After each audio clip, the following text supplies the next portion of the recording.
కేవలం పార్టీలో చేరికల కోసం పెట్టుకుంటా ఉన్నాం.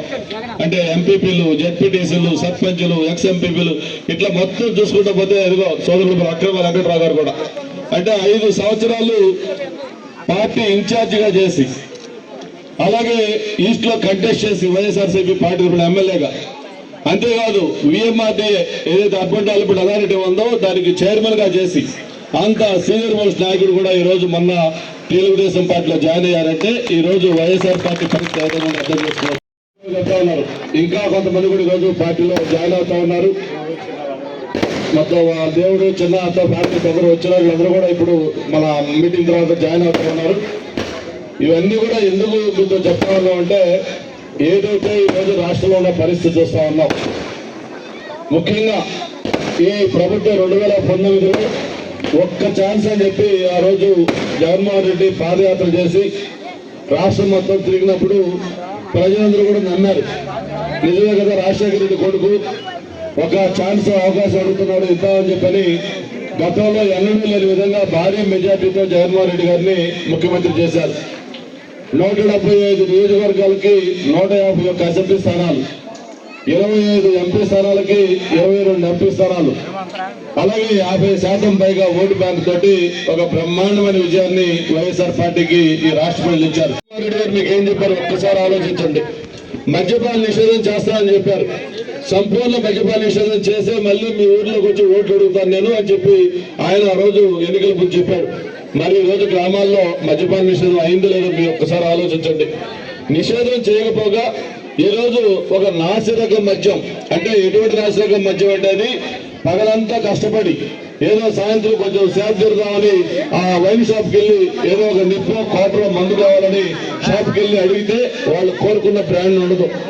జగన్మోహన్ రెడ్డి తయారు చేసే బ్రాండ్ లేకపోతే విస్కీ ఏదైతే మద్యం ఉందో ఆ మద్యం అది కూడా నాసిరకం. అంటే ఎంత నాశనకం అంటే అది తీసుకుంటే వాళ్ళ ఆరోగ్యం కూడా చివరికి కొంతమంది ప్రాణాలు కూడా కోల్పోయారు.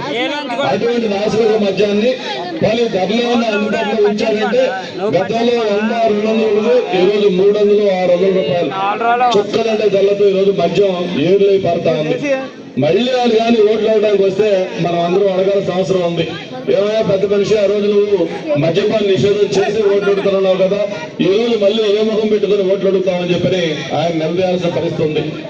పట్టం కట్టారు, వాళ్ళకి ఏదో సేవ చేయాలి, వాళ్ళకి అభివృద్ధి చేసి వాళ్ళ రుణం తెచ్చుకోవాలని ఒక ఆలోచనతో ఎవరైనా పనిచేస్తారు. కానీ జగన్మోహన్ రెడ్డి గారి ఆలోచన వేరేగా వచ్చింది ఆయనది. మొత్తం ఎవరైనా ఏదైనా ఒక మంచి కార్యక్రమంతో ఆ పరిపాలన మొదలు పెడతారు. కానీ ఈ రాష్ట్రంలో జగన్మోహన్ రెడ్డి గారు అలాంటి కార్యక్రమం మొదలు పెట్టారు. ఆయన ఊరందరిది ఒక దారి అయితే ఉలిపిగట్టు ఒక దారి పెద్దలు సాగు చెప్తారు. మరి జగన్మోహన్ రెడ్డి గారు ఆ ఉలిపిగట్టు లాంటి ఆడ ఏదైతే ఒక మంచి శుభ కార్యక్రమంతో పరిపాలన మొదలు పెట్టాల్సింది పోయి ఒక ప్రజా వేదిక, గతంలో ఎవరైతే చంద్రబాబు నాయుడు గారు ప్రజల సమస్యలు పరిష్కారం చేయడం కోసం ఒక వేదిక పెట్టి ఎవరైనా ప్రజలు వచ్చి వాళ్ళ సమస్యలు అర్జీల రూపాయలు ఇచ్చుకుంటే అక్కడ కాగితాలు తీసుకుంటానికి ఒక వేదిక పెట్టారు. అటువంటి వేదికని సమావేశం పెట్టి జగన్మోహన్ రెడ్డి గారు ఆ సమావేశంలో ఆయన తీసుకున్న మొట్టమొదటి నిర్ణయం ముఖ్యమంత్రిగా ఏంటంటే ఈ ప్రజావేదికను కూల్చేయాలని చెప్పారు. గతంలో ఎప్పుడో మనం చరిత్రలో చూసాం, నీరవ్ చక్రవర్తులు లేకపోతే మహమ్మద్ గజనీలు ఇటువంటి వాళ్ళు. అలాగే జగన్మోహన్ రెడ్డి గారు కూడా వచ్చిన అధికారాన్ని ఆ విధంగా దుర్వినియోగం చేసి ఒక ప్రజావేదిక కూల్చివేత, ఒక విధ్వంసం, దాంతో రాష్ట్ర పరిపాలన మొదలైంది. ఆ రోజు నుంచి ఈ రోజు దాకా కూడా 5 సంవత్సరాలు రాష్ట్రంలో పరిపాలన ఎలా ఉందో నేను మీకు వేరేగా చెప్పనవసరం లేదు. ఎక్కడ గ్రామాల్లో ఒక్కటంటే ఒక అభివృద్ధి కార్యక్రమం లేదు. గతంలో 2014, 19 కొత్తగా ఏర్పడిన రాష్ట్రం తెలుగుదేశం చంద్రబాబు నాయుడు గారు ముఖ్యమంత్రిగా ఉండగా గ్రామాల్లో ఎలాంటి అభివృద్ధి జరిగిందో మనకి ఏ రోజు కూడా గ్రామాల్లోకి వెళ్తే మన కళ్ళ ముందు సజీవంగా కనపడుతున్నాయి ఆ పనులన్నీ కూడా. ఊర్లో వేసిన రోడ్లు కావచ్చు, కాలువలు కావచ్చు, కమ్యూనిటీ బిల్డింగ్స్ కావచ్చు. మళ్ళీ వెళ్ళి జరగాలంటే పరిపాలన గాడిలో పెట్టాలి. ఎందుకు జరగాలంటే ఒక అనుభవం నాయకుడు కావాలి. అందుకే చంద్రబాబు నాయుడు గారి నాయకత్వంలో మళ్ళీ రాష్ట్రంలో ఆ పూర్వవైభవం రావాలి. దానికి మీరు అందరూ కూడా సహకరించాలని చెప్పని కోరుకుంటూ రేపు 13వ తారీఖు 2 ఓట్లు మనకు ఉంటాయి. ఒకటి ఎంపీకి, ఇంకోటి ఎమ్మెల్యేకి. ఎంపీగా మన సోదరుడు భరత్ పోటీ చేస్తా ఉన్నారు, ఎమ్మెల్యేగా నేను పోటీ చేస్తా ఉన్నాను. 2 ఓట్లు కూడా సైకిల్ గుర్తుపై వేసి భారీ మెజార్టీతో గెలిపించండి.